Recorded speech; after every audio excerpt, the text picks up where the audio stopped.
Watch when Maxey drives. Watch his offhand.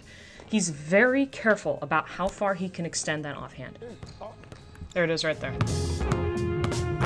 Hey everyone, welcome back to Balance Basketball Academy, and today we are taking a look at the point guard who is kind of making some noise for the Philadelphia 76ers, as he has been for the last several seasons, TYRESE Maxey. And TYRESE is one of those guys that I would consider to be a top 5 point guard in the NBA.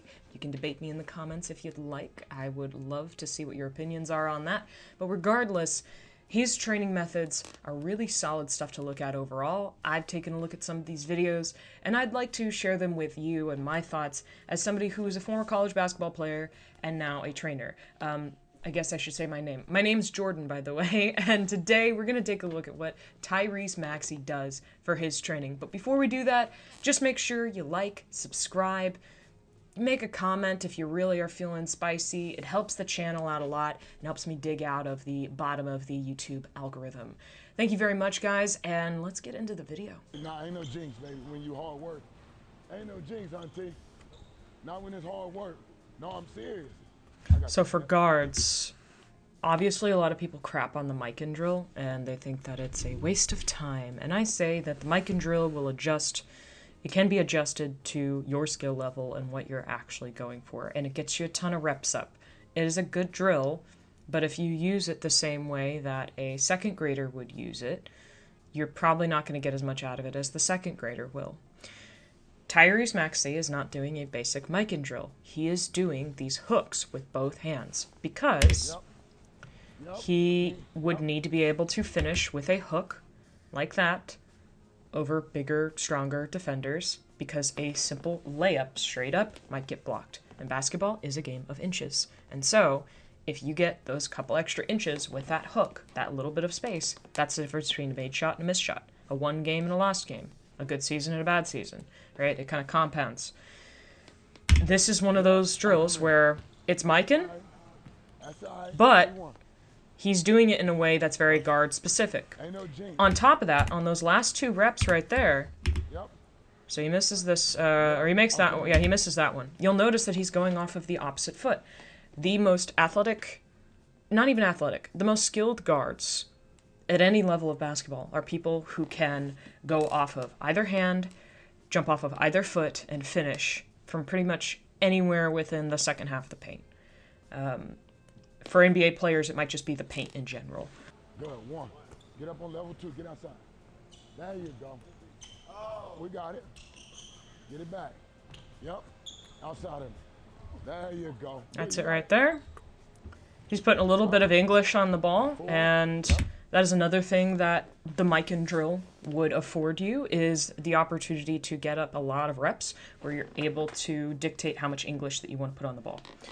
The one negative that I will share about the mic-in is the mic-in is not going to have you going downhill full speed and have the same intensity and speed of which you're going to have to control the ball for the layup. It's going to be noticeably slower.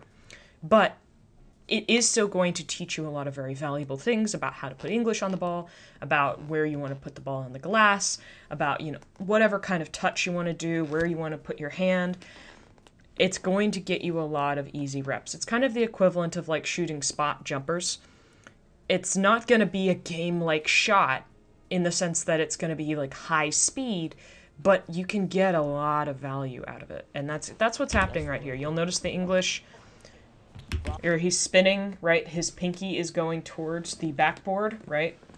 If he were to be on the other side of the basket, his ring finger would be going towards the backboard, but in this case, since he's kind of upside down, pinky finger's going towards the basket, that'll give it English to spin inside. 2, right. Yep, 2 straight lines. 1, 2, 1, 2. Perfect. Good. Okay. Yep. Drive it. There you go. 2. Perfect.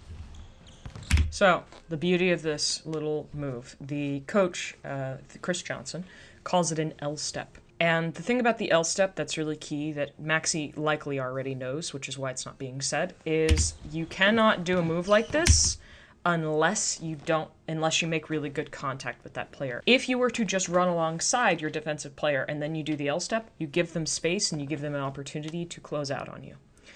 But if you stay tight with him, give him that little bump, right? Keep the elbow in, but bump him with the shoulder and your body, and then come out the other direction. That's all you need. Inches. There it is right there. So the YouTube will not let me slow this video down for whatever reason, so you're going to have to watch it with me. So watch when Maxey drives. Watch his offhand. He's very careful about how far he can extend that offhand. Refs will not always call an extended offhand unless you kind of use your forearm all the way out.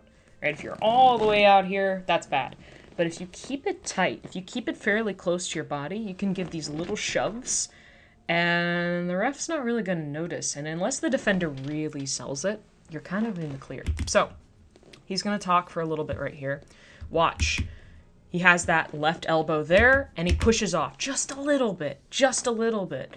But it's all in such a fluid motion that you can't really see it, and a ref is not going to see it. But that's the difference between you getting your shot off and not.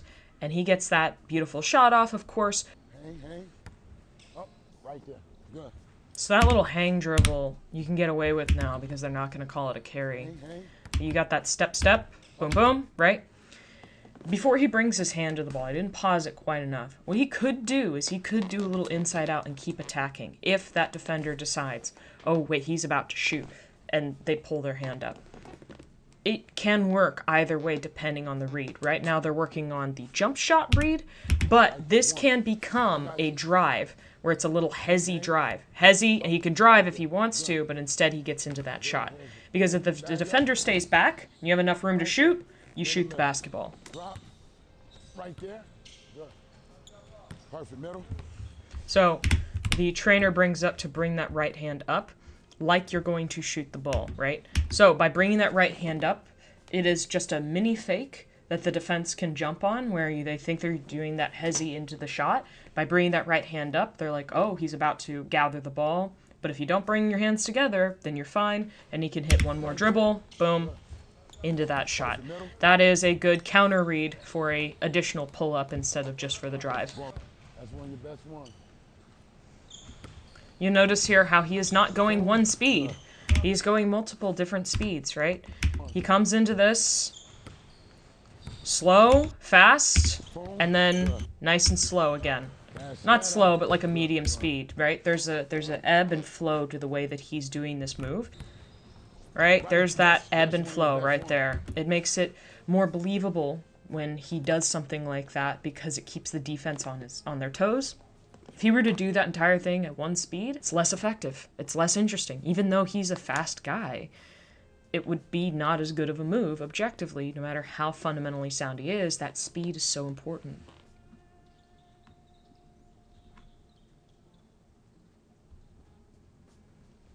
So when they're referring to a snake just basically means that off of the pick and roll, so here's the screen right here, boom.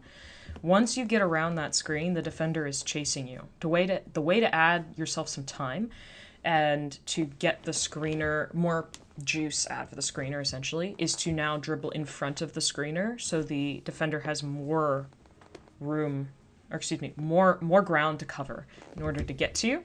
And oftentimes you can lose the defender because you'll put them on your back. And if you can put them on your back, they can't do much to you other than foul.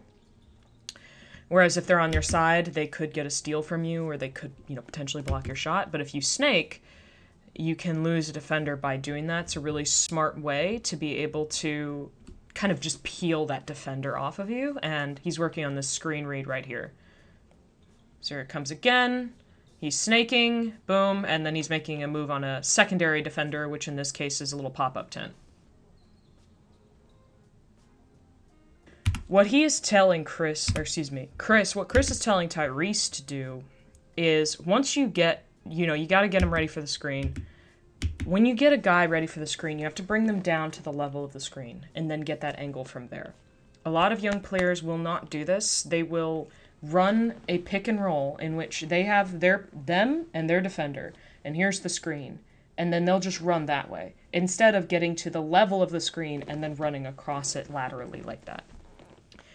And essentially, they'll make the screen useless. Screens are overpowered.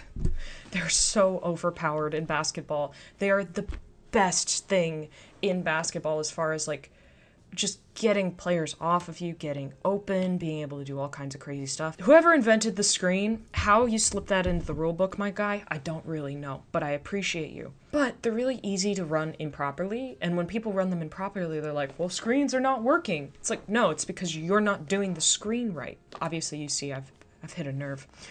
But when he's right here, he's talking about get him to the level of the screen, right? And then run him off of that screen. So, he's talking, be patient with your first step, meaning do not just attack until the screen is set and ready to go until it's properly on the level. Once you do that, now when he's doing that snake again, you have to use your butt, and Chris Paul will do this, he'll stick his butt out a little bit to be able to make contact with that defender, get him on the backside, keep him on the backside, kind of play this box out game, and then attack from there. Don't let them get around you. Don't let them get on your other side. Use your offhand, use your back, or your butt, as you know, as said earlier right here. So, when he attacks, be patient off the first step, using your butt, right? And then you got it. Once you have him on the backside, that's when you basically won the screen and roll game, because you've taken your defender out of the play.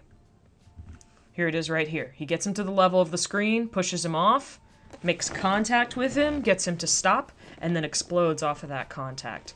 Really difficult to guard something like that. With that, that's all I have for you guys today. I hope you enjoyed this video, taking a look at what TYRESE Maxey does in his workouts, the kind of things that he trains and works on, and the little details that he implements, even in workouts that seemingly are mundane. You know, a lot of people would say, oh, they don't matter, it's just another workout, but he's very meticulous about these little things that separate him over a lot of different players in the NBA, and frankly, make him one of the best players in the world. So I will continue to enjoy watching him this season. I hope you are as well. And I hope you enjoyed this video. If you did, I appreciate you guys. And if you appreciate this, give it a like, give it a subscribe. I will see you guys in the next one. Goodbye.